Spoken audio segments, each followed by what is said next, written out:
Hey guys, this is Jackson, and I'm out in the bush today. Sitting on the ground, on the wet ground, in the middle of fucking nowhere. And it's been very, very, very windy, and I think it might be just about to rain, but I'm not really sure. It seems to have sort of come on and off. But yeah, hopefully the wind doesn't pick up. I've got a feeling I might pick up, but we'll see. It's kind of fun. It's fun because it's a little bit crazy. Maybe you can hear it.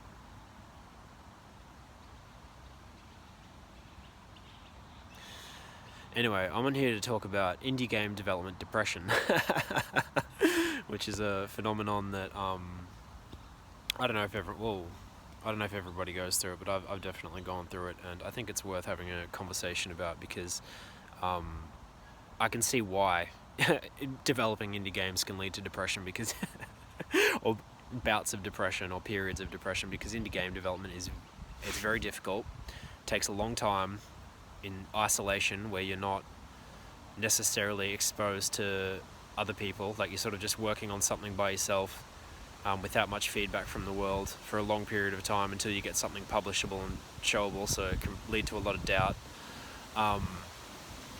What was the first one? I don't even remember. Hard, isolating. I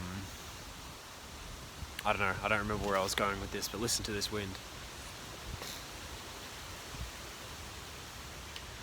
This is sort of what indie game development is like. If you want a visual representation, it can be cool and calm one moment, and then, you know, when other things come up in life, can get a bit windy and rough. And one of the hardest things about being an indie game dev, and I suppose the best thing about it, is that the whole time it's like the entire project is on you. It's like, you know, when it does get tough, depending if you're working alone or with people, but a lot of the responsibility to straighten things out comes from you. And if you can't, I suppose, then the project sort of takes a bit of a dive or you enter a rest period. Not that there's anything wrong with that. I think depression actually, one interesting way to look at depression is sort of like it's like a turning inward. I don't know the root origin of the word depression, but it's a very sort of yin like movement of energy. Like if you think of the yin and yang, your yang is like your sort of expressive action moving energy. That's when you're being creative and you're expressing yourself, i.e. programming and game developing. And the yin principle is when you're withdrawing, you're resting, you might be eating a lot, sleeping a lot, sort of replenishing. It's sort of like the winter of your life. It's when you go into depression, is you go into the winter periods of your life where, you know, you don't have the energy to be out in the fucking world. You don't have the energy to be talking to people and networking and promoting your shit and doing fucking hard hours. It's like that's the opposite of what you need when you're in depression. And I think this is probably the most difficult thing about indie game development actually, is that just in our culture basically there's such a poor understanding of what depression is, and there's no reference or like framework or even like acceptance in society for really what to do when you're going through a bout of depression. Like if you're grieving something that's happened, you know, culture at large is sort of just like, okay, you can have like 2 weeks off, and then it's like get back on the horse and get back out there and get back on the fucking treadmill, right? Whereas in times long past, in different cultures and traditions, they have a lot more like ritual and sort of sacred ceremony around depression. It's like if you're grieving something that's happened, or your life has suddenly changed dramatically, or you've lost something, or you're going through something. Some cultures, I can't remember if it was like people of Jewish faith or who it was, but that people who were just mourning the loss of something, they would dress in black for like a year, and then their whole community would know that person had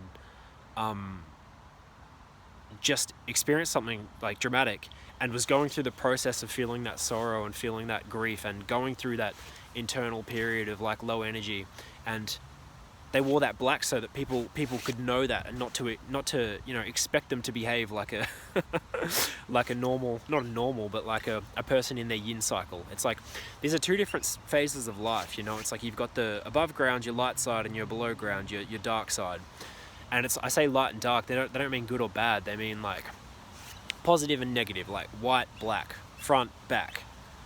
And these cycles pushing out and pulling in, these cycles, they manifest themselves in your game development, and especially when you're an indie game developer and you're in control of your project. And because the good thing about indie game development is it's very personal, it's very intimate, it's very creative, and that's what's so special about it. But the thing is when you're so personally interwoven with your project, the project then takes on the heartbeat of your life itself. And it's like, if you expect yourself to constantly show up and work through all your pain, if you're going through like a rest period or something, or you're really struggling because there's so much work to do and there's so much on the marketing front and the publishing front and game bugs to fix and everything's isolating and all of that, it can be very confusing when you don't know how to go into that rest period, or like you're not used to going into that rest period and your project is tied up in your life. And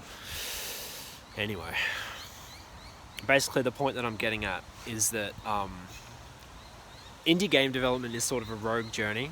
It's a heroic journey, and it's one where you go off the beaten path a little bit and you've got to chart your own course, right? And the point that I'm getting at is there is not a lot of discussion and not a lot of tools to necessarily help indie game devs navigate that landscape, because it's so much more than just game development. It's so much more than technical skills.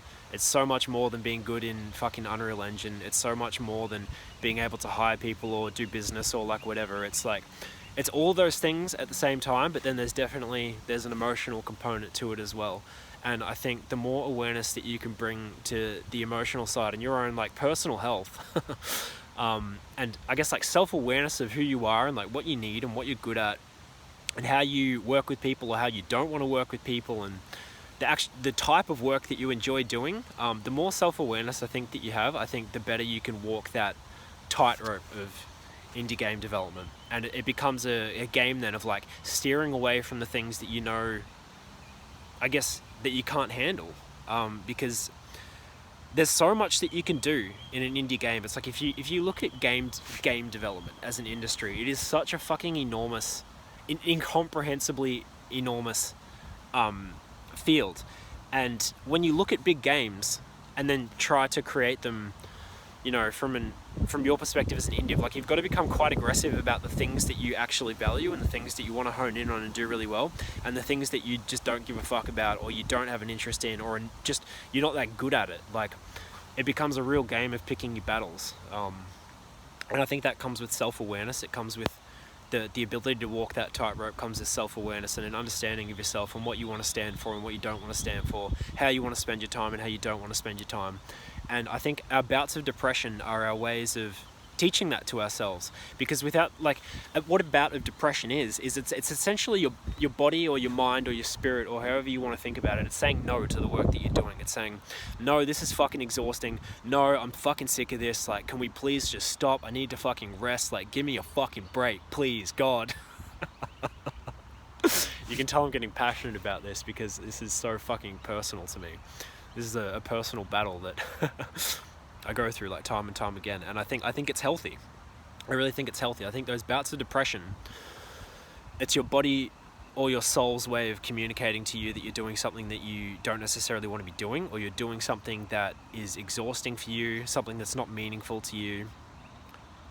And you need a break. You need a break to turn in and reassess and change your direction. So that's sort of my take on indie game development depression. And this isn't just exclusive to indie games. I think you get this in everything. You get bouts of depression in everything.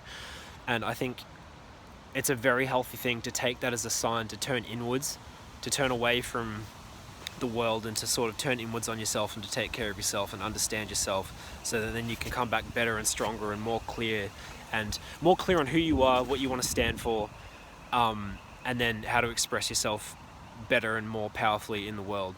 And that goes for everything. That doesn't go just for game development. So I hope that was helpful. Peace out.